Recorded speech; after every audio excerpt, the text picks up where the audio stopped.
Hi అండి, అందరూ ఎలా ఉన్నారు? నేనైతే చాలా బాగున్నాను. మీరందరూ కూడా బాగుండాలని మనస్ఫూర్తిగా కోరుకుంటున్నానండి. యూట్యూబ్ స్టార్ట్ చేసిన కానించి సరిగ్గా హెల్త్ అయితే బాగోట్లేదు. అలాంటప్పుడు ఎవరు నేను యూట్యూబ్ చేయమన్నారని మీరు అనొచ్చు. ఒక కంటెంట్ క్రియేటర్గా సక్సెస్ అవ్వాలనేది నా కోరిక అండి. నాకు ఎప్పటి నుంచో ఉంది కోరిక. కాకపోతే ఇంట్లో పిల్లలు మేనేజ్ చేసుకుంటూ నేను యూట్యూబ్ అనేది చేయలేకపోతున్నాను. 2 years బ్యాక్ స్టార్ట్ చేశాను. మే 2024లో స్టార్ట్ చేశానండి. అప్పుడు వీడియోస్ పెట్టాను. ఆ తర్వాత హెల్త్ బాగోకపోవడం వల్ల వీడియోస్ అనేది పెట్టడం జరగలేదండి. హెల్త్ అస్సలు సపోర్ట్ చేయలేదు. ఎందుకంటే డెలివరీ అయిన వెంటనే పిల్లల్ని చూసుకొని ఇంట్లో పనులు చేసుకోవాలంటే చాలా కష్టంగా ఉంటుంది కదా. అందులో సిజేరియన్, నార్మల్ డెలివరీ అయితే పోనీ ఒకలా ఉందేమో, సిజేరియన్ కదండి, అస్సలు హెల్త్ సపోర్ట్ చేయలేదు. ఇప్పుడైతే ఇంకా కూడా, ఎందుకంటే బాబుకి 2 years కంప్లీట్ అయ్యి 3rd year వచ్చింది. బాబు ఫీడింగ్ అయితే మానడం లేదండి. ఎవరో ఒక పర్సన్ తోడుగా ఉంటే ఫీడింగ్ మానిపించడానికి అవకాశం ఉంటుంది. ఇంట్లో నేను పిల్లలే ఉండడం వల్ల వాడు అస్సలు పాలు తాగడం అనేది మానట్లేదండి. ఫుడ్ అయితే పెడుతున్నాను, కడుపు నిండా పెట్టినా పాలైతే మానడం లేదు. అటు ఫీడింగ్ ఇస్తూ ఇంట్లో పనులు చేసుకుంటూ పిల్లల్ని చూసుకోవడం వల్ల హెల్త్ చాలా ఎఫెక్ట్ అవుతుంది. అందులో ఆపరేషన్ ఒకటి కదండి. ఈ సిజేరియన్ వల్ల బాడీకి ఎంత రెస్ట్ ఉంటే మనం అంత హెల్తీగా ఉంటామండి. సిజేరియన్ అయిన తర్వాత కష్టపడడం అంటే మాత్రం మన లైఫ్ చాలా రిస్క్లో మనం పడేసుకున్నట్టండి. కాకపోతే ఎవరైనా హెల్ప్ ఉంటే పర్లేదు, తోడు లేకపోతే మాత్రం చాలా కష్టం, నరకంగా అనిపిస్తుంది లైఫ్ అయితే.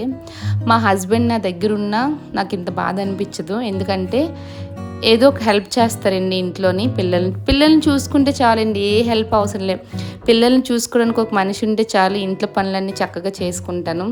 మనం ఎంత పని చేసినా మనకి నీరసం రాదు. కానీ ఇంట్లో పిల్లల్ని చూసుకుంటూ నిద్ర లేకుండా ఉన్నామంటే మాత్రం చాలా వీక్ అయిపోతామండి. మీకు తెలుసు కదా, డైలీ మార్నింగ్ జ్యూస్ తాగడం వల్ల నేను ఆ మాత్రమైనా కొంచెం ఎనర్జెటిక్గా ఉంటానండి. లేకపోతే మాత్రం అస్సలు నా వల్ల అయితే కాదు. ఇంక ఇక్కడైతే రాగి బిందె క్లీన్ చేశానండి. మీకు తెలుసు కదా, ప్రతిరోజు నేను రాగి బిందెలో నీళ్ళే వంటకు వాడతాను, రాగి బిందెలో నీళ్ళే తాగడానికి వాడతామండి. డైలీ క్లీన్ చేసుకోవాలి బిందె అయితే. ఉప్పు, నిమ్మకాయ రసం వేసి క్లీన్ చేస్తాను. ఎటువంటి సబ్బు నేను పెట్టనండి. రాగి బిందెలో మనము 6 hours వాటర్ ఉంచి తర్వాత తాగితే అవి ప్యూర్ వాటర్గా మనకి తయారవుతాయండి. మన హెల్త్ కూడా బాగుంటుంది. ఇంకా పాప అయితే స్కూల్ నుంచి వచ్చిందండి. స్కూల్ నుంచి రాగానే హాఫ్ డేస్ కదా, మార్నింగ్ 7 o'clock వెళ్ళిపోద్దండి. మధ్యాహ్నం వచ్చేసరికి 1 గంట అయిపోద్ది. ఇంకొచ్చినట్టునే తనకైతే ఫుడ్ అనేది పెడుతున్నానండి. ఎప్పుడు తన చేతితో తను, అంటే పిల్లలు ఎవరైనా ఉంటే తింటుందండి, లేదంటే మాత్రం నేనే తినిపించాలి. ఇప్పుడు కూడా పాపకి 5 years కంప్లీట్ అయ్యి 6 వచ్చింది మొన్న ఫిబ్రవరికి. పాపం చూడండి చాలా నీరస పడిపోయింది తెలుసండి. ఎండలు కూడా చాలా ఘోరంగా ఉన్నాయి.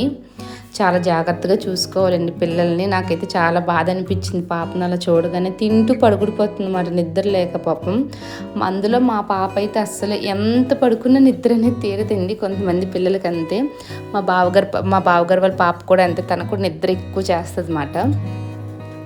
ఇంక బాబు పడుకున్నాడు, మేమిద్దరం అయితే తినేస్తున్నాము.